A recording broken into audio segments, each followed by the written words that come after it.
حمدا كثيرا طيبا مباركا فيه كما يحب ربنا ويرضى.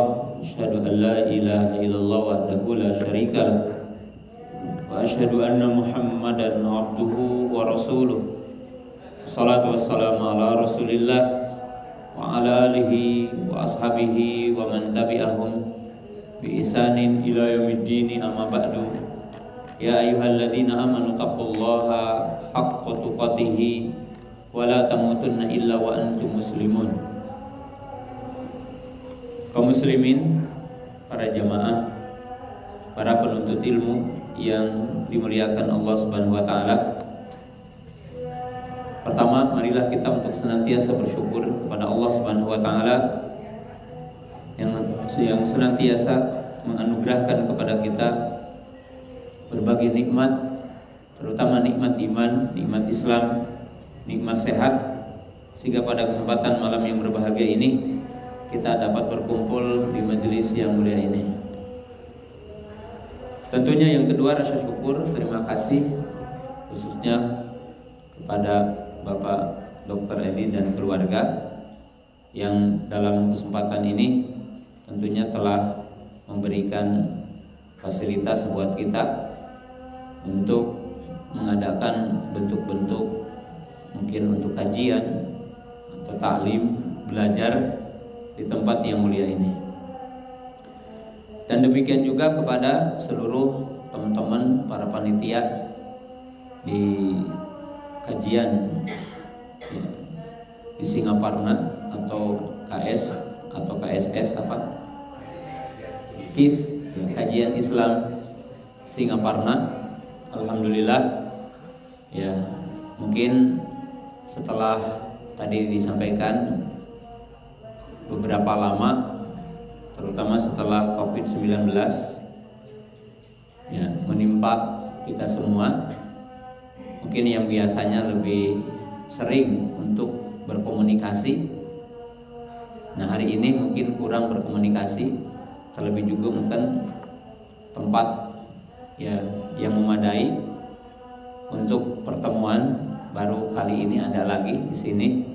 Alhamdulillah, Allah Subhanahu wa taala memberikan wasilah kepada kita untuk kembali lebih banyak untuk mengadakan kegiatan. Kaum muslimin jamaah yang dimuliakan Allah Subhanahu wa taala, sebelum membahas judul yang kita bahas di malam hari ini adalah tolak bala,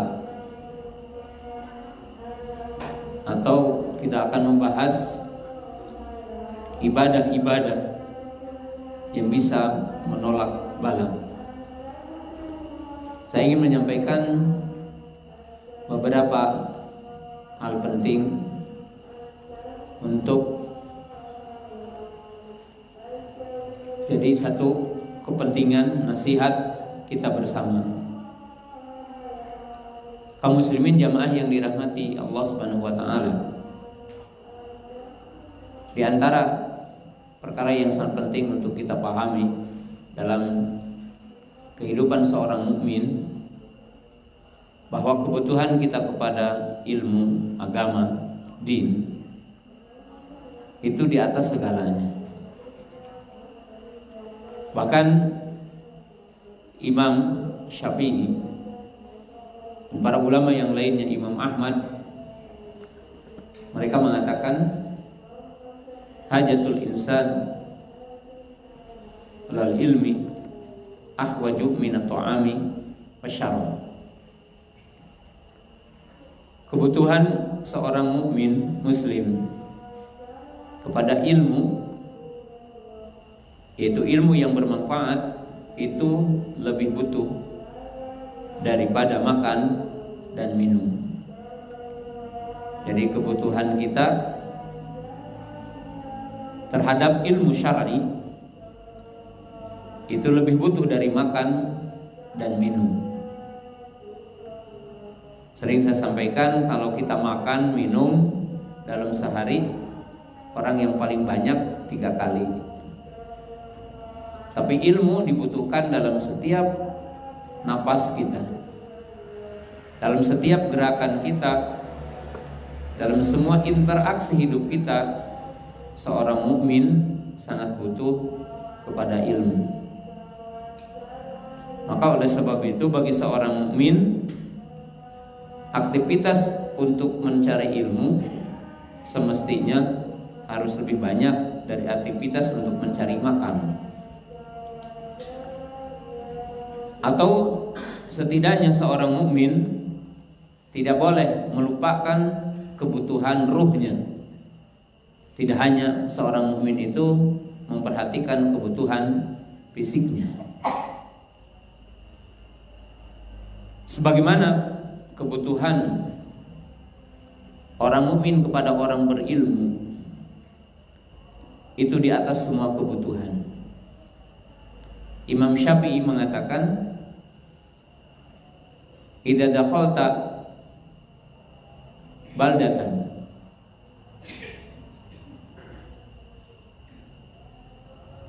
wala tajidu fiha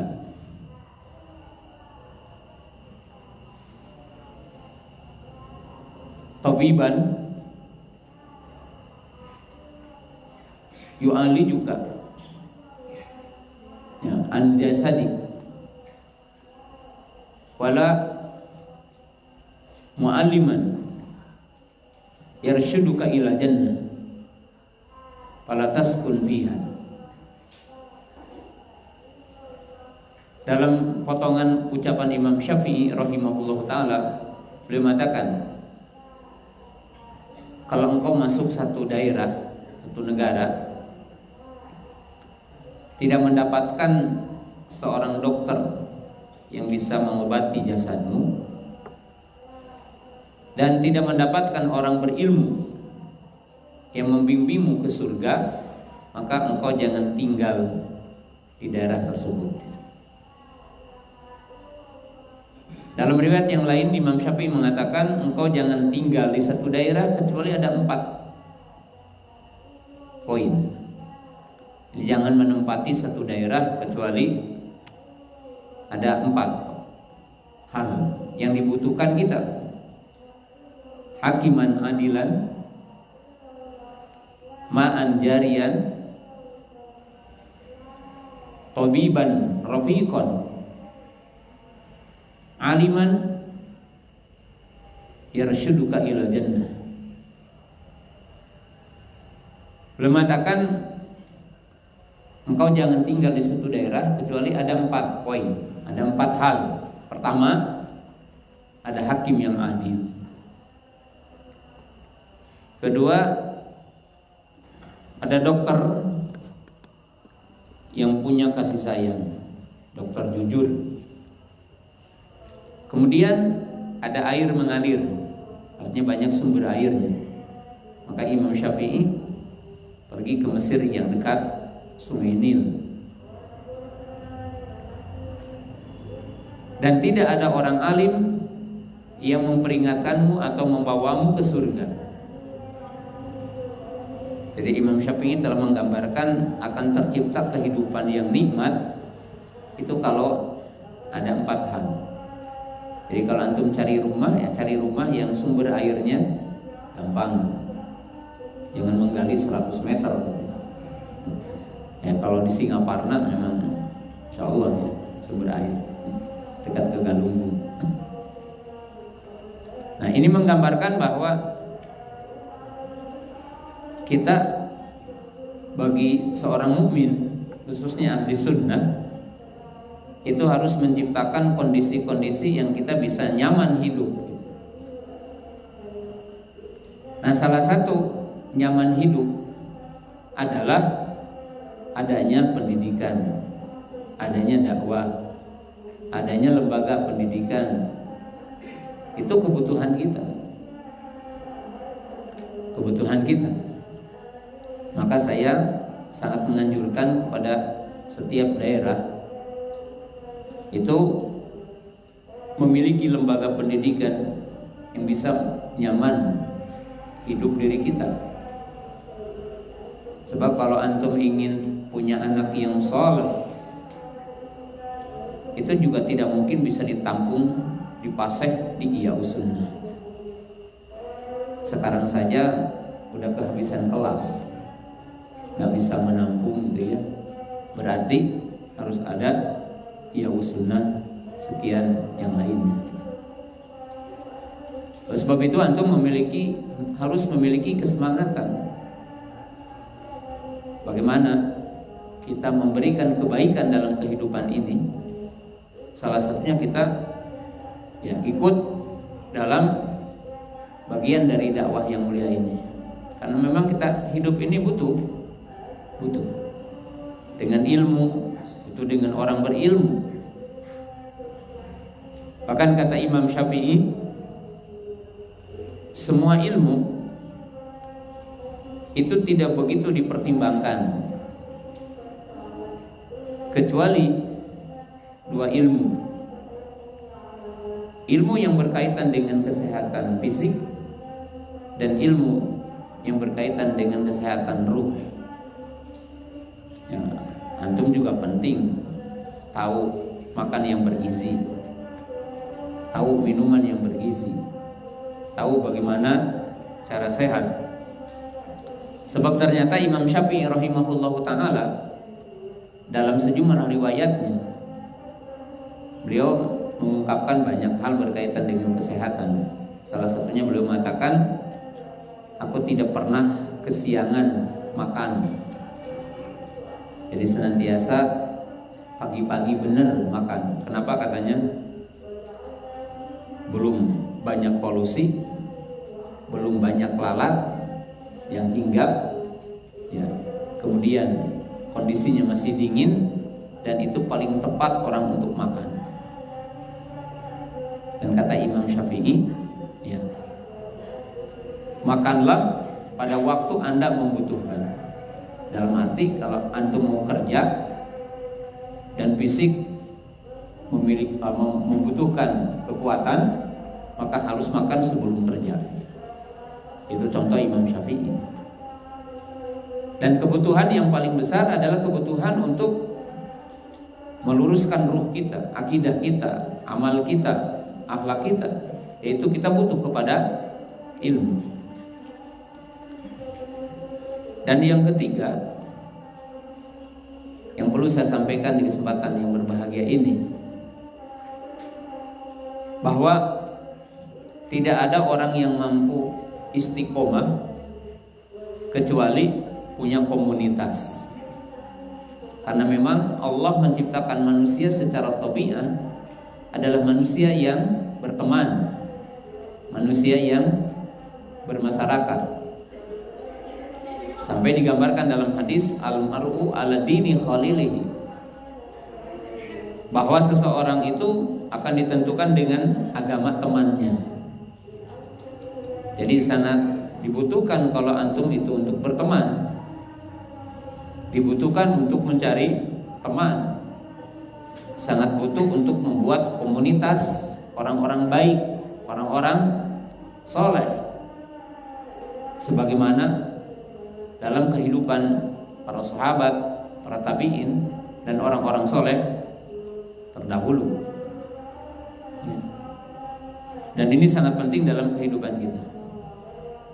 Bahkan para sahabat menggambarkan, di antaranya baginda bisa mengatakan, hayya nu'minu sa'ah, mari kita beriman saat. Dan para sahabat menyampaikan keluhan yang disampaikan kepada Nabi Sallallahu Alaihi Wasallam. Mereka berkata,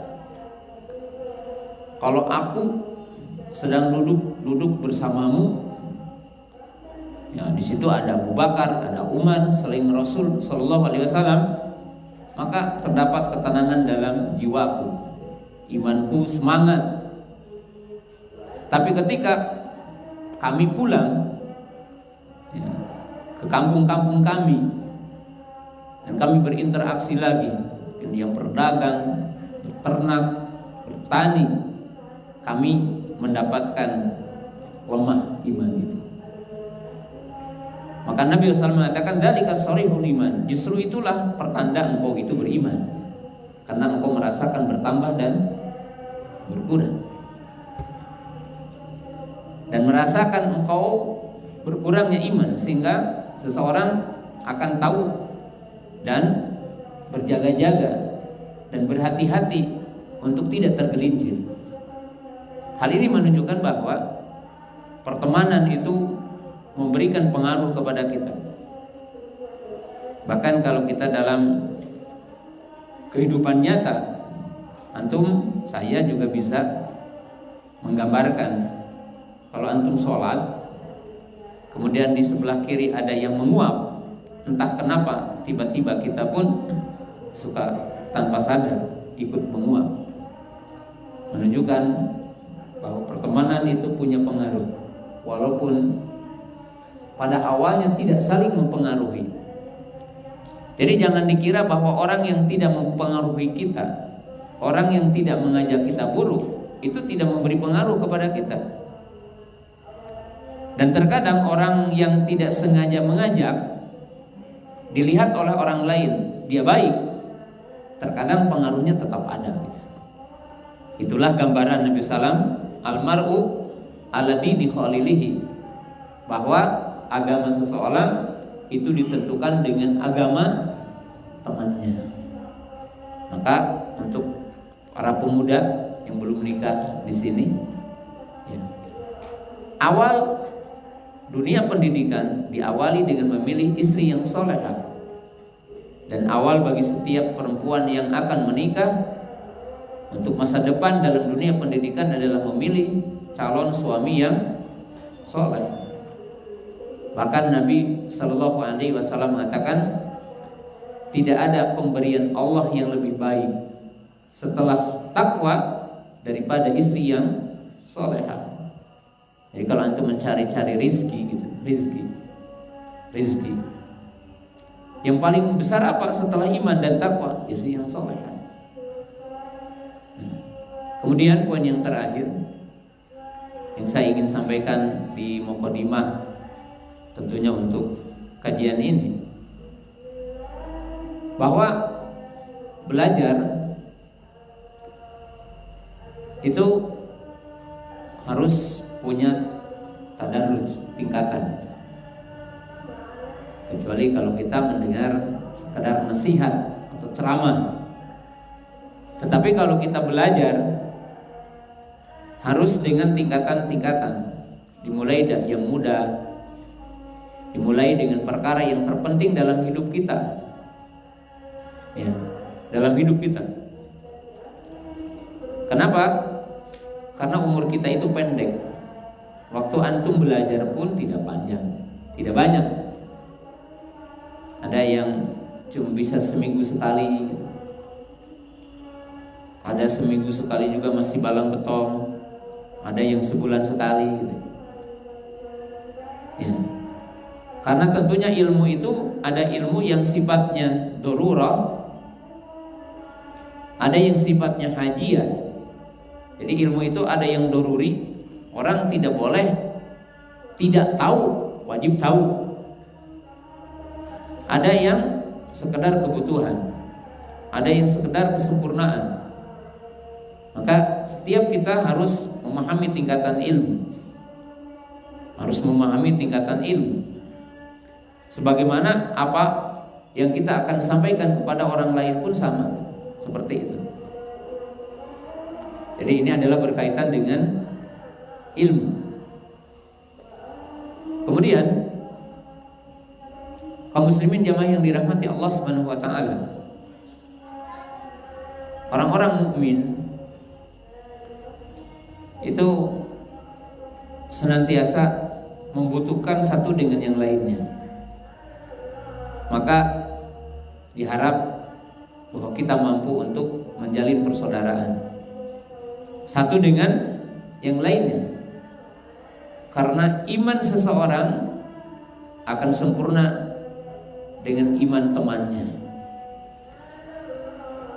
Bahkan kita mengetahui dalam makna hadis, barang siapa yang diberikan istri yang solehah, maka ia telah menyempurnakan setengah takwanya. Maka bertakwalah dengan sesisanya. Jadi kalau kita punya istri yang solehah, punya suami yang soleh, maka berarti telah aman sebenarnya. Dalam arti hadis ini menggambarkan bahwa orang sebenarnya tidak bisa sempurna iman tanpa temannya, tanpa saudaranya, tanpa kedekatan dengan pihak yang lain. Oleh sebab itu, ya, saya menasihatkan pada diri saya dan para jamaah untuk senantiasa menjaga persaudaraan, karena persaudaraan itu adalah bagian yang terpenting dalam kehidupan seorang mukmin. Dan mudah-mudahan kita diberkahi dengan ilmu yang bermanfaat dan keberkahan di dalam dakwah ini, dan keberkahan tentang tempat ini sebagai tempat untuk antum mengadakan kajian di tempat ini.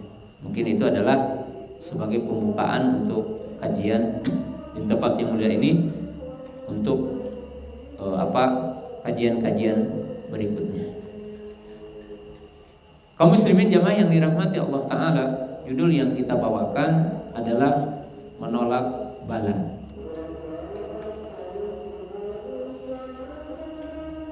Bala yang dimaksud di sini adalah musibah.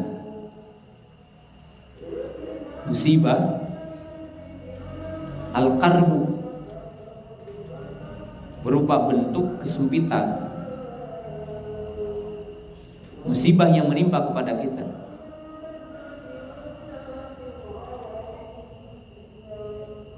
Musibah yang Allah Ta'ala timpakan kepada Bani Adam, imma musibah itu akan dirasakan oleh orang mukmin yang saleh, imma musibah itu akan dirasakan dan ditimpakan Allah kepada orang-orang kafir, musyrik, ahlu maksiat. Artinya kita tidak boleh berkata bahwa musibah, ujian hanya ditimpakan kepada orang buruk, hanya ditimpakan kepada ahlu maksiat. Tetapi Allah Subhanahu wa Ta'ala akan menimpakan ujian, akan menimpakan musibah juga kepada orang-orang yang beriman, kepada orang-orang yang bertakwa. Akan tetapi perbedaannya adalah akhir dari musibah itu dan buah dari musibah itu.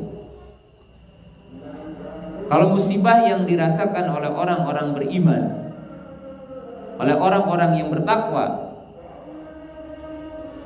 yang mereka diberikan kesabaran atas musibah itu, maka akan membuahkan buah di dunia berupa penghapusan dosa, diangkatnya derajat, yaitu nanti yaumul qiyamah. Wal a'launa in kuntum mu'minin iyamsasum qarhun faqad masal qaumu qarhum faqad masal qauma qarhum mithlu wa tilkal ayyamu nudawiluha. Kemudian apa kata Allah? Wa liya'lamallahu alladziina amanu wa yattakhidhu minkum syuhada. Wallahu la yahdil qauma dhalimin. Maka Allah Subhanahu wa Ta'ala berfirman pada ayat tersebut agar Allah tahu siapa orang-orang beriman di antara kamu, dan agar mengambil di antara kamu orang-orang yang mati syahid.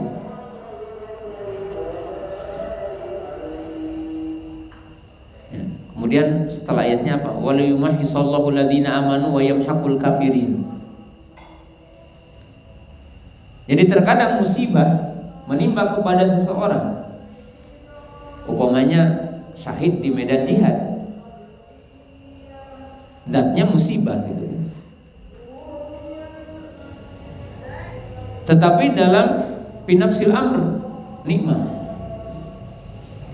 Tetapi di sisi lain nikmat dan kemuliaan, karena orang yang mati syahid berarti mendapatkan kenikmatan Allah, mendapatkan ganjaran yang mulia, ganjaran yang agung.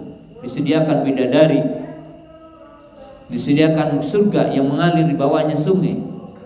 Bahkan dikatakan jannatu adn, disediakan bagi orang mujahid. Jadi dari satu sisi kita di dunia dikatakan musibah, tapi di sisi lain dikatakan apa? Nikmat. Itu bagi orang-orang yang beriman, berkaitan dengan bala, berkaitan dengan ujian. Jadi Allah kalau menimpakan ujian, Allah punya hikmah. Itu apa? Kasih sayang Allah kepada hambanya untuk mengangkat derajatnya dan untuk menghapus apa? Dosanya. Tapi pada tinjauan yang kedua berkaitan dengan bala, itu punya sebab, yaitu dulu dosa. Tapi tidak boleh kita mengatakan ada orang yang kena sakit, wah berarti dia banyak dosanya. Nggak boleh begitu, karena ada poin tadi. Terkadang orang soleh pun akan diuji. Untuk apa? Mengangkat derajatnya, menghapus apa? Dosa. Tapi dalam sisi lain Allah menjelaskan bahwa musibah atau bala yang Allah Ta'ala timpakan kepada seseorang itu disebabkan apa? Dosa. Makanya Nabi Yunus alaihissalam ketika oleh Allah Ta'ala diuji dengan dia apa? Dimakan ikan dan berada dalam kegelapan lautan, kegelapan berada di perut ikan. Apa doanya? La ilaha illa anta subhanaka inni kuntu minadh dhalimin. Mana dari ayat ini apa yang saya jelaskan tadi? Bahwa bala, musibah itu menimpa kepada kita disebabkan dosa kita, disebabkan dosa seseorang, karena maksiatnya seseorang kepada Allah. Maka Nabi Yunus alaihissalam seolah-olah menjadi pelajaran bagi setiap penduduk bumi, bagi kita semua. Beliau mengatakan la ilaha illa anta subhana inni kuntu minadh dhalimin. Dalam ujungnya mengatakan apa? Inni kuntu minadh dhalimin, artinya mengakui ta'adub Allah, artinya apa? Beradab di hadapan Allah, mengakui akan dosa, mengakui akan kekurangan dalam menghadap kepada Allah. Nah, ini berkaitan dengan bala. Bala bisa ditolak sebelum datangnya, bisa dihilangkan setelahnya. Jadi bala yang menimpa kepada kita atau bala bisa ditolak sebelumnya, maka diistilahkan tolak bala. Tapi bala bisa dihilangkan atau kita bisa menghindar dari bala setelah menimpa kepada kita. Tapi ada pelajaran. Bala mendatangkan bala karena berbuat bala. Contohnya apa? Tolak bala dengan kesyirikan, maka akan mendatangkan bala. Nah, perhatikan perkataan Imam Ibnul Qayyim. Qala al-Imam Ibnul Qayyim rahimahullahu ta'ala, la yulki fil qurubil idami siwa syirk wala yunji minha illa tauhid. Wa qad ulimal musyrikun anna tauhid huwal munji minal mahalik. Fa fir'aun munataqa bi kalimat tauhid inda gharaqihi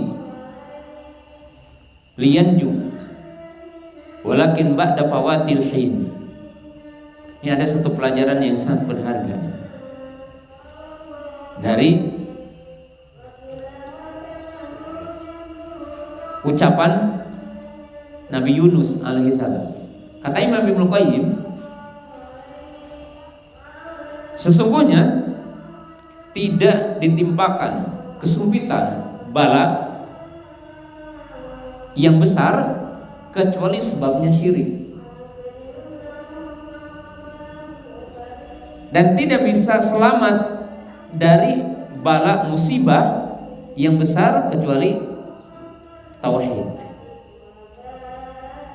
Makanya Nabi Yunus menyebutkan tauhid dulu. La ilaha illa anta subhana inni kuntu minadh dhalimin. Artinya Nabi Yunus alaihissalam meminta kepada Allah agar selamat dari musibah, bala yang menimpa kepadanya waktu itu, berupa kegelapan di atas kegelapan, berada di laut, di kegelapan di dalam ikan. Pertama beliau ikrar bi tauhid dulu. Jadi berikrar dengan tauhid dengan mengatakan apa? La ilaha illa anta. Kemudian beliau memuji Allah, subhanak, maha suci engkau. Baru ini kuntu minadh dhalimin. Jadi kalau ini dhalim yang bukan syirik di ujungnya, dhalim yang bukan syirik. Maka kata Imam Ibnu Qayyim rahimahullahu ta'ala, beliau berkata, sungguh orang-orang musyrik pun tahu bahwa tauhid yang akan menyelamatkan dari kehancuran. Coba perhatikan Fir'aun. Ketika Fir'aun ditenggelamkan Allah di Laut Merah dan sakratul maut berada di tenggorokannya, maka Fir'aun mengucapkan kalimat tauhid, tapi udah tidak bisa diterima di sisi Allah, bukan waktunya. Disebutkan dalam ayat wastaiqonat ha'anfusuhum dulman wa uluwa. Allah mengatakan sungguh Fir'aun laknatullah yang mengatakan ana rabbukumul a'la. Di saat-saat dia mendapatkan kesulitan, dia baru akan munajat kepada Allah. Wastaiqonat ha'anfusuhum, artinya meyakini bahwa yang menciptakan Allah, yang akan menyelamatkan Allah, bukan dia. Tapi udah ditutup pintu ampunnya, maghfirahnya, maka tidak bisa lagi. Tapi dalam kehidupan kita hari ini, hatta orang beriman, banyak orang yang menolak bala dengan bala. Jadi menolak bala dengan bala, yaitu menolak bala dengan syirik. Seperti menolak bala malah menyembelih kambing untuk jin, kan? Menolak bala dengan bentuk-bentuk keyakinan-keyakinan yang menyimpang. Seperti banyak tolak bala kepala sapi, ayam camanik, kemudian sesajin. Maka bala ditolak dengan apa? Dengan bala, karena kesyirikan itu bala terbesar. Sebagaimana dikatakan oleh Imam Ibnu Qayyim rahimahullah ta'ala. Maka orang beriman menolak bala dengan tuntunan syariat. Bala bisa ditolak sebelumnya, bisa ditolak atau dihilangkan setelahnya. Contoh, tolak bala, antum bismillah dalam setiap kegiatan. Kan banyak hadis yang mengatakan apabila orang itu baca bismillah, maka syaitan mengatakan sungguh kami tidak mendapatkan bagian. Jadi setan menjerit kelaparan ketika orang mukmin membaca apa? Bismillah. Tapi ketika tidak membaca bismillah, maka syaitan musyarakah. Musyarakah artinya ikut serta. Ketika antum akan melewati satu tempat, dianjurkan untuk membaca doa. A'udzu bikalimatillahi tammah min kulli syarri ma khalaq. Bismillahi la yadurru ma'a ismihi syai'un fil ardi wala fis sama. Ini tolak bala.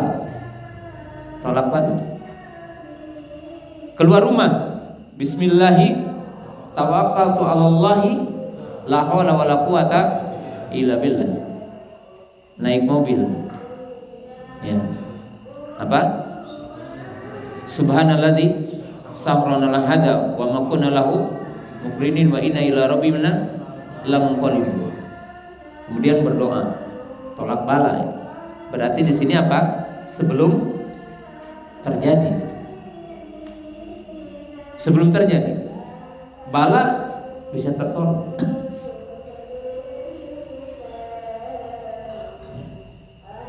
Dan apabila terjadi kepada kita, maka orang mukmin diperintahkan juga untuk mencari sebab hilangnya bala ini.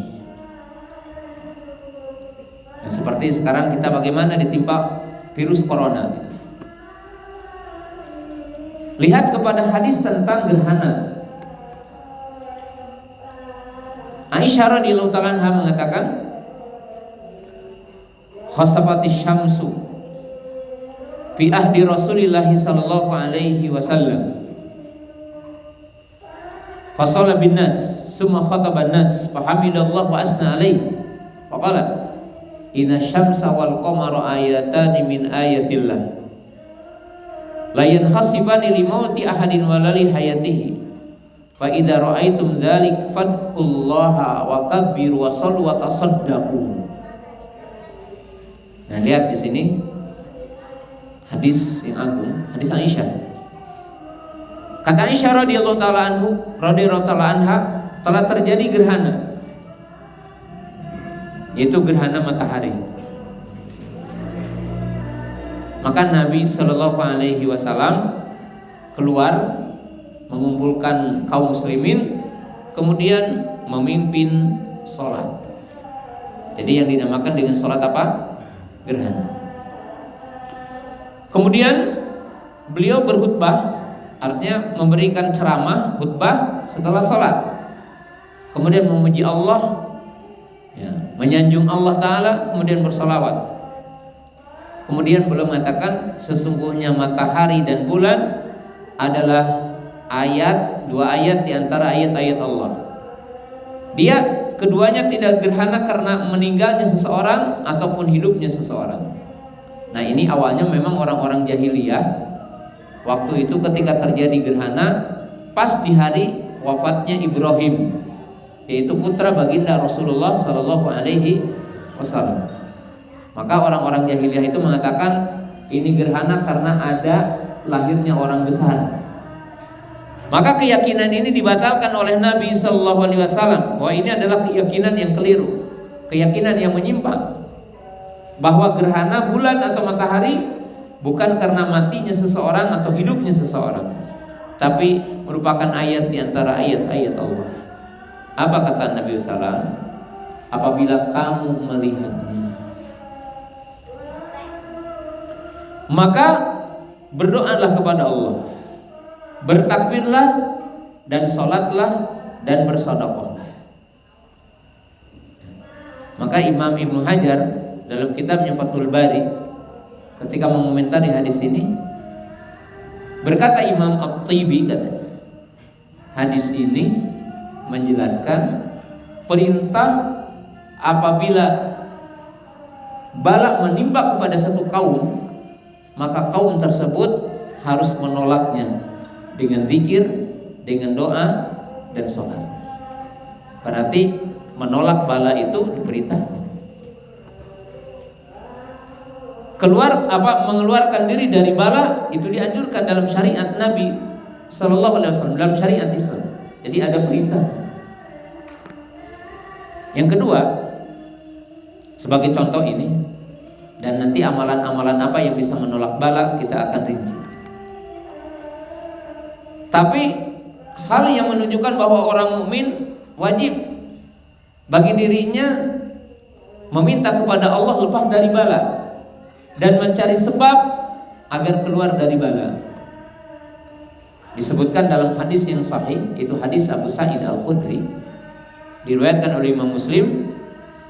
Dulu katanya ada 3 orang safar bepergian lalu kemalaman, lalu singgah di sebuah gua, lalu bermalam di situ. Tiba-tiba lagi asik-asiknya di dalam gua, pintu gua tertutup batu karena ada batu besar menggelinding masuk ke pintu gua, sehingga ketiga orang tersebut tidak bisa keluar dari tempat tersebut. Maka disebutkan dalam hadis itu, kalian bertiga tidak bisa keluar dari gua ini illa an tad'uwallaha bisolihi a'malikum. Jadi kalian tidak bisa keluar dari gua ini sehingga kalian bertawasul kepada Allah, berdoa, bertawasul kepada Allah dengan amal-amal kalian. Nah, maka 3 orang ini amalnya berbeda-beda, khosoisnya. 1, orang yang masih memiliki kedua orang tua lalu berbakti kepada keduanya. Disebutkan di situ dia pencari kayu bakar, bukan orang kaya, pencari kayu bakar. Pergi ke hutan dan mengumpulkan kayu bakar, lalu memberi susu. Pas ke rumah kedua orang tuanya udah tidur, maka ia menyimpannya sampai waktu pagi datang. Kedua orang tuanya bangun, maka ia menghidangkan untuk kedua orang tuanya. Dia tidak ingin mendahului kedua orang tuanya untuk meminum susu itu. Maka dia berkata, ya Allah, jika apa yang aku lakukan ini adalah amal soleh karenamu, maka keluarkanlah aku dari kesulitan ini. Maka dengan izin Allah, itu yang dinamakan karomah, gitu. Bergeser batunya, bergeser, tapi belum bisa keluar. Sehingga orang yang kedua berdoa dengan momen ibadah lain, macam ibadah yang berbeda dengan ibadah orang pertama. Apa kata dia? Dia menceritakan, aku memiliki saudara perempuan. Kebetulan katanya perempuan itu cantik, dan aku menyenangi kepada perempuan tersebut layaknya laki-laki mencintai perempuan. Satu ketika orang tuanya sakit si wanita ini, lalu dia datang untuk meminta bantuan kepadanya. Maka si laki-laki ini berkata, aku tidak akan membantumu kecuali engkau memberikan kepadaku perawanmu. Sehingga tatkala akan melakukan maksiat, maka si wanita itu memberikan peringatan, ittaqillah, bertakwalah engkau jangan mengambil perawanku kecuali dengan hak. Tiba-tiba si laki itu terperanjat, meninggalkan wanita itu dan menghadiahkan uangnya. Berarti berpaling dari zina, sedekah. Dia berkata, ya Allah, jika seandainya apa yang aku lakukan ini adalah amal soleh karenamu,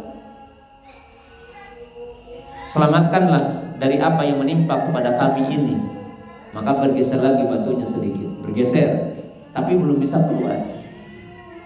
Artinya longgarnya belum besar, bolongnya belum besar. Sampai berdoa orang yang ketiga. Orang yang ketiga macam amalnya berbeda lagi.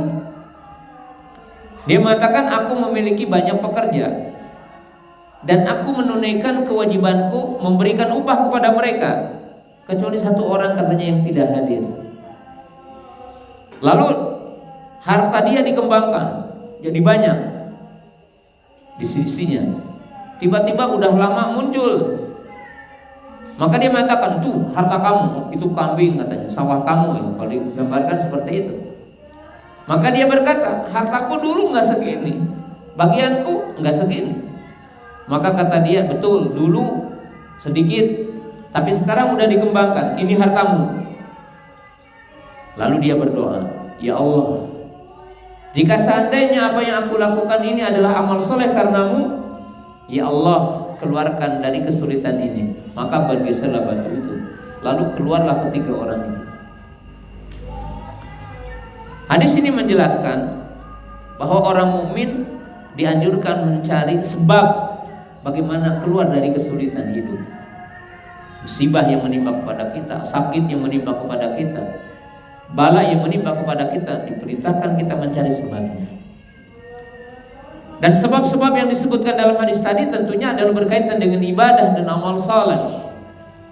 Jadi ibadah dan amal saleh yang berbeda-beda satu dengan yang lainnya yang disebutkan dalam hadis itu. Nah, kaum muslimin jamaah yang dirahmati Allah Subhanahu wa taala. Lalu amal apa saja? Ibadah apa saja yang bisa menyelamatkan orang mukmin dari musibah atau bala yang menimpa kepada kita? Yang pertama adalah kasratul istighfar. Jadi harus rajin istighfar ya. Dalilnya dalam surah Nuh ya.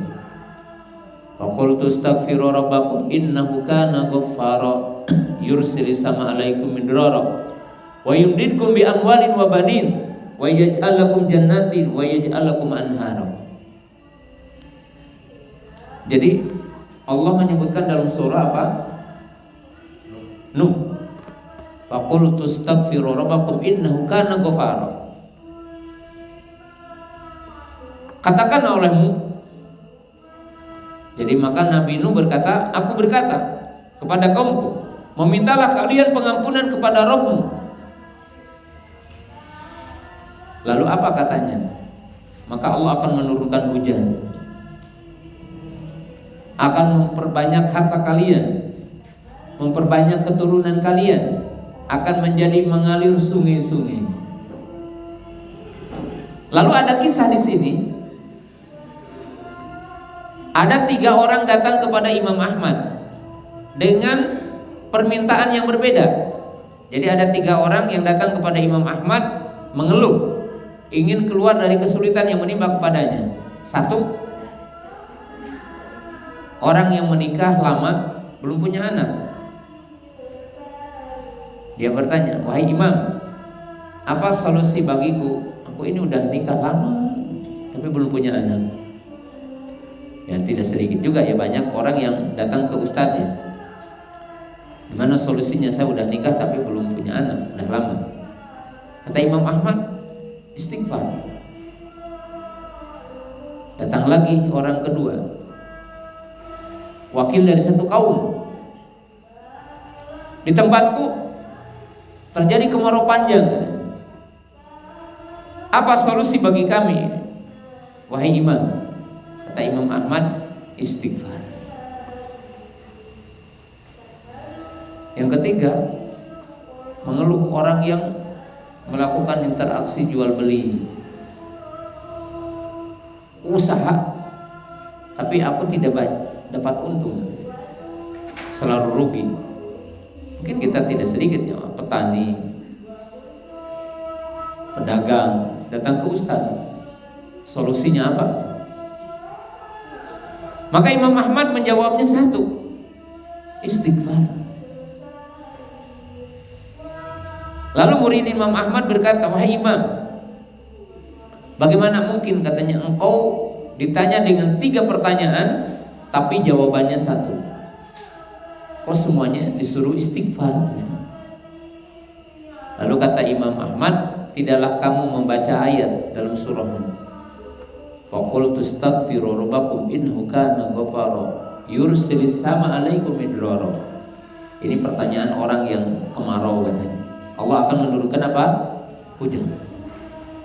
Wa yumdidkum bi anwalin wa banin, dan Allah akan menjadikan banyak harta dan anak. Berarti yang tadi bertanya ingin punya anak, sama jawabannya istighfar. Orang yang usaha selalu bangkrut, jawabannya istighfar. Baru Maulid Imam itu paham, insyaallah. Dalam surah Al-Anfal Allah berfirman, itu ayat ke-33, wa ma kana Allahu liyu'adzibahum wa anta fihim wa ma kana Allahu liyu'adzibahum wa hum yastaghfirun. Allah berfirman, tidaklah Allah akan mengadab mereka sedangkan engkau berada di sekitar mereka. Jadi selama ada orang soleh, bumi ini dijaga. Dan tidaklah Allah akan mengadab mereka selama mereka beristighfar. Nggak mungkin orang-orang yang istighfar diadab Allah. Maka apabila sebab ini ada dan ditempuh oleh setiap mukmin, maka tentunya orang mukmin akan mampu keluar dari setiap kesulitan yang menimpa padanya. Berkata Fudhalah ibnu Ubaid, al-abdu aminun min adzabillah mastaghfarallah. Kata Imam Fudhalah ibnu Ubaid, beliau mengatakan seorang hamba akan aman dari azab Allah selama dia apa? Beristighfar kepada Allah. Jadi beristighfar kepada Allah.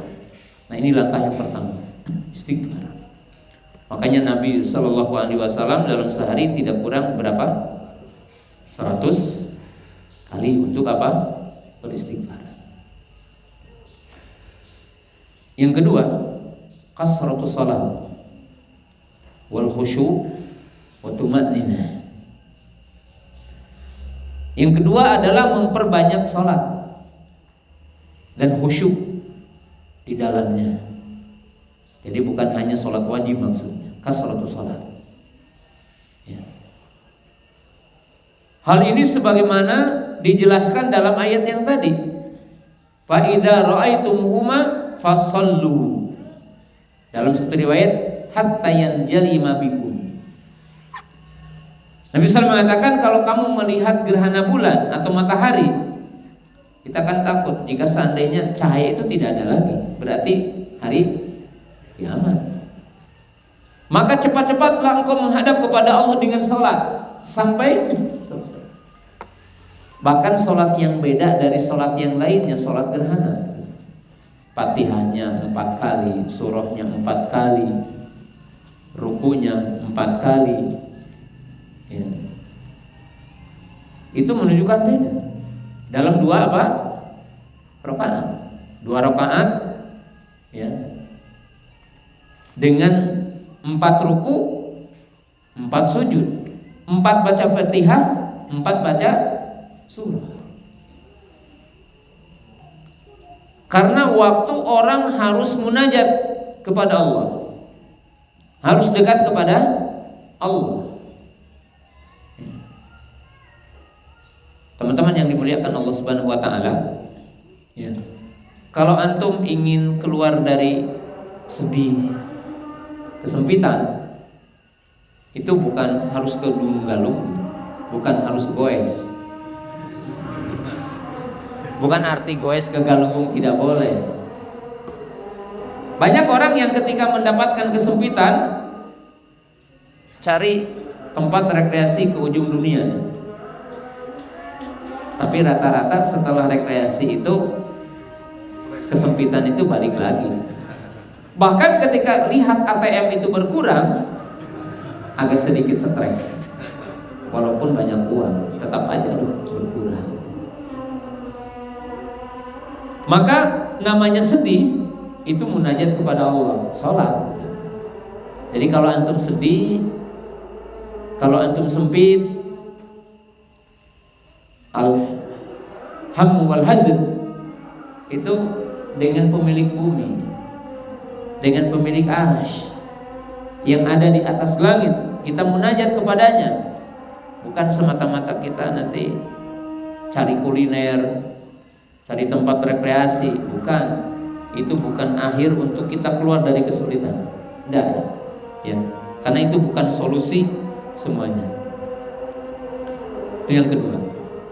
Yang ketiga, kasratul dzikr, yaitu banyak berzikir. Nah, kalau kita lihat dalam redaksi Nabi Yunus alaihissalam, apa kata beliau? La ilaha illa subhanaka inni kuntu minadz dzalimin. Dan tentunya Nabi Yunus alaihissalam menggabungkan 4 poin penting. Jadi ada 4 pelajaran pada zikir Nabi Yunus. Yang pertama, beliau berzikir dengan seafdal zikir, yaitu kalimat apa? Tauhid, la ilaha illallah. Kemudian juga berzikir dengan seafdal zikir, yaitu apa? Subhana atau subhanallah, itu isinya. Di mana dia akan tablaul mizan, akan memenuhi apa? Timbangan. Jadi ini yang pertama. Jadi ketika orang itu dapat musibah, zikir kepada Allah. Yang kedua, yaitu apa? Pengakuan kepada Allah. Ada 2 sisi pengakuan Nabi Yunus kepada Allah di situ. Pertama, Nabi Yunus seolah-olah mengajari kepada kita bahwa Allah yang memilih kita, Allah yang mengatur kita, Allah yang memberi musibah kepada kita. Kemudian Nabi Yunus mengatakan dalam faidah itu, poin penting apa? Mengajarkan bahwa tidak ada tempat kembali, tidak ada tempat untuk menyelesaikan semua masalah kecuali apa? Allah. Kan mengatakan la ilaha illa anta subhanak inni kuntu minadz dzalimin. Kemudian yang ketiga, yang keempat, ujungnya di sini apa? Bagian yang tadi, istighfar. Karena memahami bahwa musibah berkaitan dengan apa? Dosa. Ini kuntu minadz dzalimin. Nah, itu mana zikir. Kemudian pada hadis tadi apa? Inna syamsa wal qamara ayatani min ayatillah. Fa idza ra'aitumhuma, apa kata Nabi sallallahu, fadhkurullah, zikir kepada Allah. Berarti kita diperintahkan zikir. Allahu akbar, Allahu akbar. La ilaha illallah wallahu akbar. Allahu akbar walillahil hamd. Pujian. Boleh ketika kita zikir apa? Pada gerhana seperti zikir ketika kita untuk apa? Dalam zikir Idul Adha ataupun Idul Fitri, zikir. Karena diperintahkan zikir, karena zikirnya zikir umum. Boleh kita mengatakan subhanallah, subhanallah, alhamdulillah, alhamdulillah. Zikir. Bahkan Allah Subhanahu wa taala menjelaskan dalam ayat Al-Qur'an, alladzina amanu wa tatma'innul qulubuhum bidzikrillah. Ala bidzikrillah tatma'innul qulub. Jadi artinya ayat ini menjelaskan bahwa orang mukmin tidak mungkin bisa tumanina hatinya dengan hanya kita pergi rekreasi ketika dapat kesulitan. Ketika dapat kesempitan, sempitnya hati, itu tidak mungkin dengan kita pergi rekreasi. Tetapi orang mukmin akan tumanina dengan apa? Dengan zikir kepada Allah. Ya. Keempat, ad-du'a bitadarru wal ilha.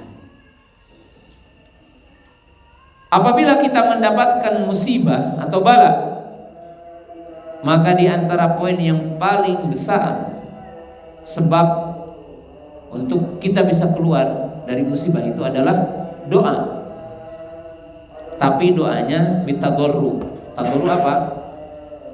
Dengan handap asor. Sebab bahasa Indonesianya agak sedikit sulit. Merendahkan diri. Ya. Ilha. Ilha itu menggambarkan butuh. Ngeles apa ya bahasa? Namun antum datang ke orang tua ngembari apa? Melasi, merengek. Ya, ilha itu merengek. Jadi berdoa memang dianjurkan seperti itu. Maka disebutkan di dalam hadis yang bunyinya ada orang-orang yang telah mengumpulkan sebab doa. Apa katanya? Mengangkat tangannya, rambutnya gimana, bajunya lusuh, bersimpuh, tapi tidak diterima doanya. Kenapa? Makanan dan minumannya haram. Berarti di antara ada berdoa, udah benar ada berdoa nama gitu, cuma ada penghalang untuk diijabah, yaitu makanan dan minuman yang haram. Maka dianjurkan bagi orang itu semangat ketika berdoa, tadarru, ilha.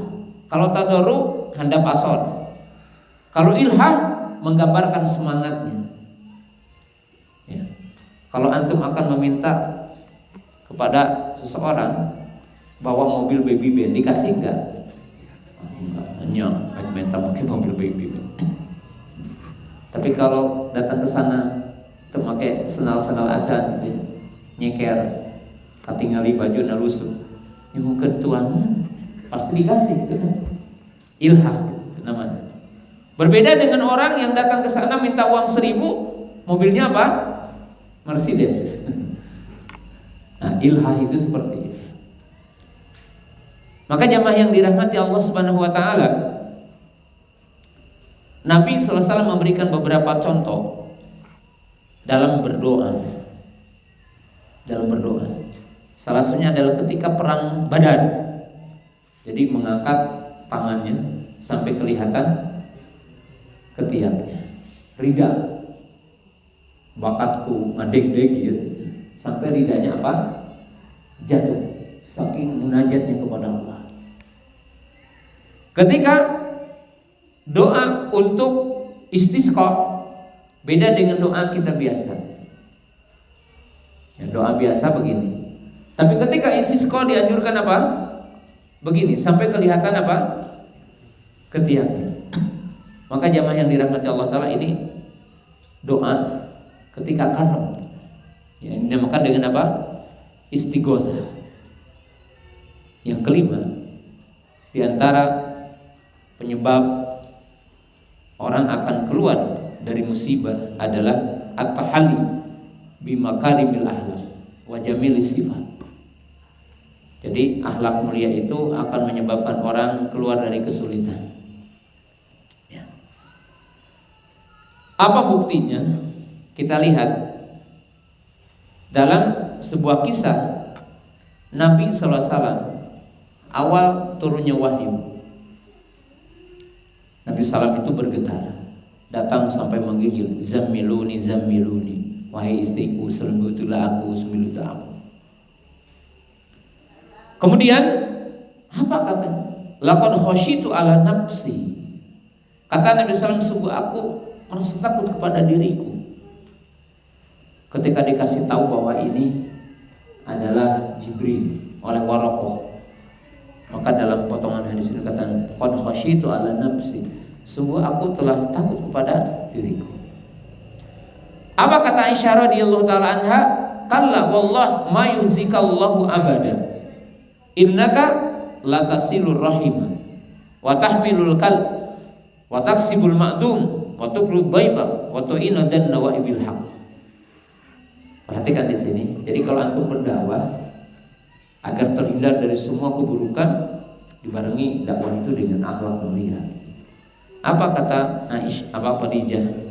Demi Allah katanya, Allah tidak akan membiarkanmu selamanya. Allah akan menjagamu. Kenapa katanya? Engkau orang yang menyambung silaturahmi. Satu. Wa tahmilul kalla. Apa katanya? Selalu menanggung beban. Orang yang punya beban, artinya orang lain yang punya beban diselamatkan. Wa taksibul ma'dum, tidak pernah minta-minta, mengadakan yang tidak ada. Artinya apa? Orang dermawan, harga diri. Wa takrimu dhaifa, suka menyambut tamu, menghormat tamu, dan membantu orang-orang yang menegakkan hak. Nah, berapa sifat ini? Menyambung silaturahmi, membantu orang lain, mandiri, menghormat tamu, membantu penegak hak. Ada berapa? 5. Allah menjaga Nabi kita Muhammad SAW dengan akhlak yang mulia. Ya. Bahkan disebutkan oleh sebagian para ulama, tabiat manusia itu mencintai yang baik dan membenci yang buruk. Buktinya apa? Buktinya semua orang-orang jahiliyah itu memuji Nabi sallallahu alaihi wasallam sebelum diutus jadi nabi. Kenapa? Siddiq wal amanah. Karena Nabi sallallahu itu jujur dan amanah. Sehingga tidak ada seorang pun yang waktu itu berbuat buruk kepada siapa? Kepada baginda Rasulullah sallallahu alaihi wasallam. Yang terakhir untuk sementara, orang akan selamat dari keburukan, bisa keluar dari bala adalah as-shadaqah, yaitu sedekah. Ada 3 hadis yang saya ingin sampaikan sebagai penutup tentang sedekah. Yang pertama, di setiap pagi ada malaikat, ada 2 kelompok malaikat yang doanya berbeda. Jadi kalau bisa laksanakan hadis ini. Malaikat yang pertama berkata, Allahumma ati munfiqa salafa, Allahumma ati mumsika talafa. Malaikat yang pertama berkata kepada orang-orang yang bersedekah, ya Allah, berikan kepada orang-orang yang bersedekah di pagi ini pelipat gandaan hartanya. Jadi orang-orang yang di pagi hari udah bersedekah, maka akan dilipat gandakan siang, sore, dan malamnya. Ya Allah, hancurkan harta orang-orang yang di pagi hari ini telah menahan hartanya. Jadi artinya di sini menunjukkan bahwa malaikat berdoa di pagi hari, tapi doanya ada yang berdoa buruk, berdoa baik kepada 2 orang yang berbeda tentang sedekah. Itu hadis pertama. Hadis yang kedua,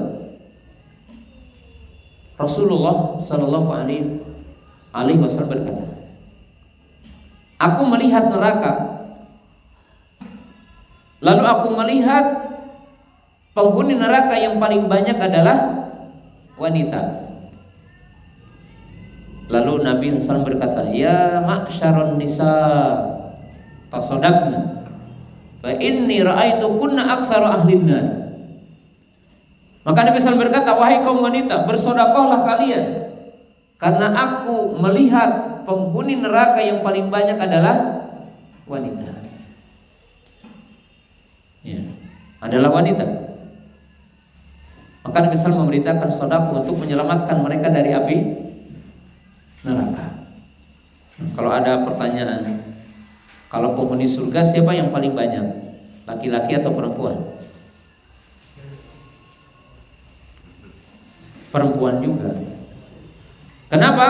Likulin minkum zawjatan.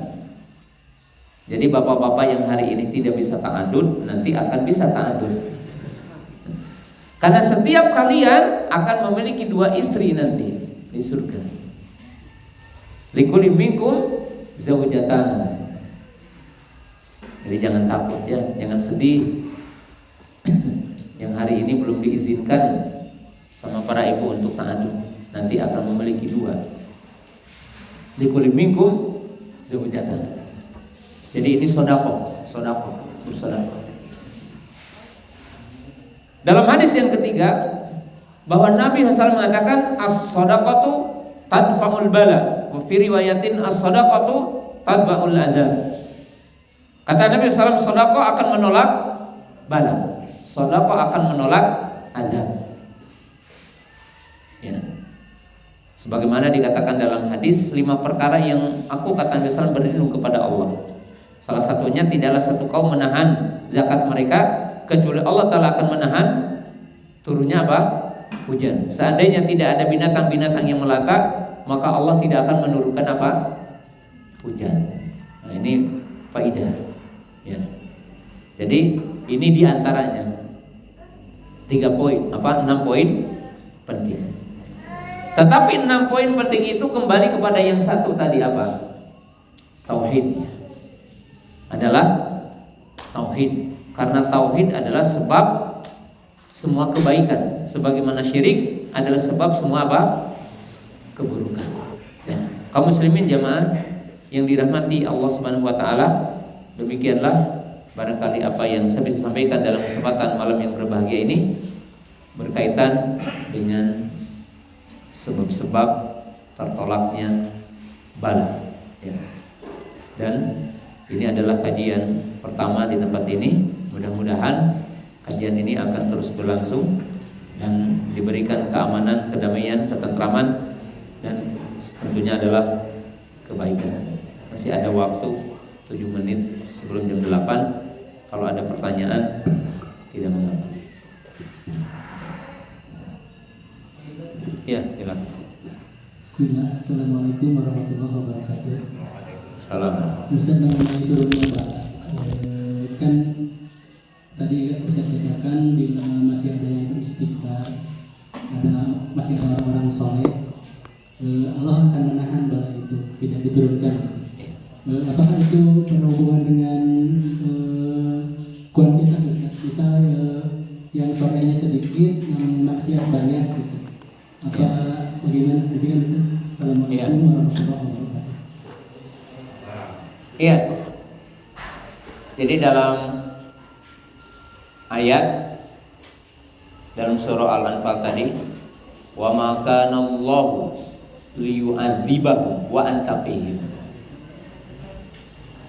Dan wa anta fihim ini kepada Rasul. Jadi kalau dalam ayat yang tadi, Allah tidak akan mengadab, membinasakan satu daerah yang ada Rasulnya. Ya, memang tidak ada satu kaum yang diadab ada Rasulnya. Ya, seperti orang-orang jahiliyah itu ditangguhkan adabnya ketika masih ada Rasul. Demikian juga kaum Ad, kaum Samud, setelah Rasulnya hijrah baru diadab. Mantafin. Tapi untuk Rasul, tidak untuk selain Rasul. Maka dijelaskan dengan ayat ujungnya, wa ma kana Allahu mu'adzibahum wa hum yastaghfirun. Jadi kalau di sini adalah kuantitas. Jadi kalau yang istighfarnya sedikit akan ditimpakan musibah. Cuma beda tadi yang saya jelaskan di awal.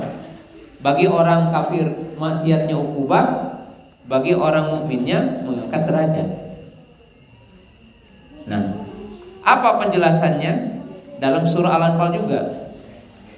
Wattaqu fitnatan la tusibanna alladziina zalamu minkum khassah. Kata Allah, takutlah kamu kepada fitnah. Fitnah di sini ada yang tidak akan ditimpakan kepada orang-orang zalim khusus. Lalu Aisyah bertanya akan tafsir ayat ini, apakah kita akan dibinasakan sedangkan kita orang soleh? Kata Nabi SAW, na'am in kathrul khabath. Kata Nabi SAW, iya, apabila yang maksiatnya lebih banyak dari ahlu taatnya. Jadi kalau dalam satu negeri kuantitas ahlu maksiatnya lebih banyak, maka ahlu taat pun akan merasakan musibah, tetapi beda ujungnya gitu. Ya. Ya. Silakan satu lagi.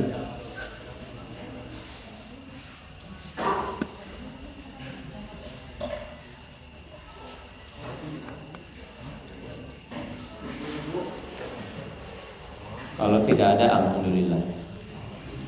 Ya, insyaallah mudah-mudahan ya kita di tempat ini, dan ini adalah awal. Ya, walaupun kebiasaannya malam Kamis, tapi saya tidak bisa mengisi malam Kamis. Dalam pembukaan ini kami minta malam ini, alhamdulillah, sebagai langkah pertama. Ya, mudah-mudahan ya antum di sini jadikan tempat bertemu, tempat kajian, tempat belajar, dan terus ditingkatkan. Subhanakallahumma bihamdika asyhadu an la ilaha illa anta astaghfiruka wa atubu ilaik. Assalamualaikum warahmatullahi wabarakatuh.